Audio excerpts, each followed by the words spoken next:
မဲမင်္ဂလာပါရှင်တရားနေ channel မှာမအူပဲဖြစ်ပါတယ်ဒီနေ့မှာတော့ AI ကလူတွေရဲ့အလုပ်တွေကိုတကယ်ယူသွားမလားဆိုတဲ့ခေါင်းစဉ်နဲ့မအူမျှဝေပေးချင်တာပဲဖြစ်ပါတယ်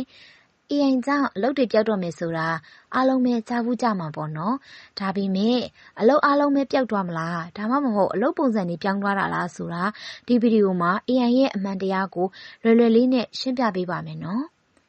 AI ဆိုတာဘာလဲ AI ဆိုတာ Artificial Intelligence မှာလူတွေလိုစဉ်းစားနိုင်အောင်ကွန်ပျူတာကိုတင်ပေးထားတာပါဒါပေမဲ့ AI ကကိုယ်တိုင်မစဉ်းစားပါဘူးလူတွေတင်ပေးထားတဲ့ data တွေကိုမှမူတည်ပြီးတော့ဆုံးဖြတ်တာပဲဖြစ်ပါတယ်အလုပ်တွေဘာကြောင့်ပျောက်နေလဲ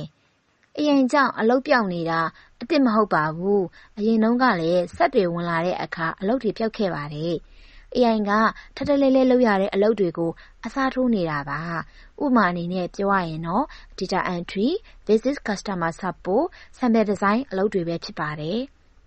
AI မယူနိုင်တဲ့အလုပ်တွေ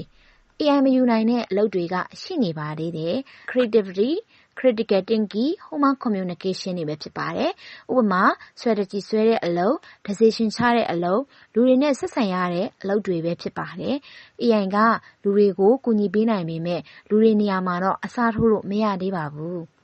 AI နဲ့အတူဘယ်လိုရှင်းတန်းကြမလဲ AI ကိုရန်သူလိုမမြင်ဘဲနဲ့ tools တစ်ခုလိုသုံးတတ်ဖို့လိုပါတယ် AI သုံးတတ်တဲ့လူက AI မသုံးတတ်တဲ့လူကိုအစားထိုးပါလိမ့်မယ်ဒါကြောင့် AI ကိုလေ့လာရပါမယ် IT လူငယ်တွေလုပ်တင်တာကတော့ဒီ IT နဲ့ပတ်သက်ရင်ဒီ skill 3ခုကိုအနည်းဆုံးသိထားသင့်ပါတယ်အဲ့ဒီ skill 3ခုတွေကတော့ programming basics, problem solving နဲ့ AI တို့သုံးချနိုင်မှုပဲဖြစ်ပါတယ်ဒီ3ခုရှိရင် AI ခေတ်မှာနောက်မကျပါဘူးကဲ AI ကအလုပ်တွေကိုယူသွားမယ့်အစားအလုပ်လုပ်ပုံကိုပြောင်းလဲနေပါတယ် AI ခေတ်မှာရှင်းတန်းခြင်းရင်နည်းပညာကိုနားလည်ဖို့လိုအပ်ပါတယ်